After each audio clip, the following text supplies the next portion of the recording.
Back strengthening exercises. প্রথমে সোজা হয়ে শুয়ে তারপর ডান পা আস্তে আস্তে উপরের দিকে তুলতে হবে এবং 1 থেকে 10 পর্যন্ত কাউন্ট করতে হবে।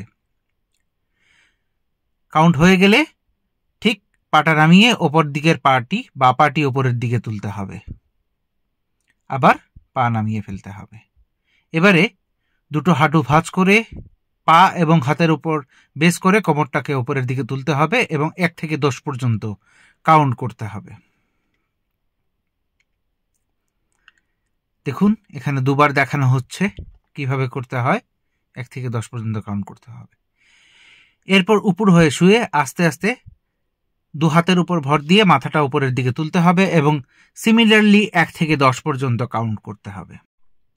এবারে যে ব্যায়ামটি দেখতে পাচ্ছেন সেটা কোয়াড্রিপড পজিশনে গিয়ে প্রথমে মাথাটা উপরের দিকে তুলতে হবে এবং ঠিক তার পরবর্তী সময়ে মাথাটা নিচের দিকে নামিয়ে পিঠটা উপরে তুলতে হবে। সম্পূর্ণ প্রক্রিয়াটি 10 রিপিটেশন 10 সেকেন্ড হোল্ড করে 3 টাইমস পার ডে এই এক্সারসাইজগুলো করতে হবে।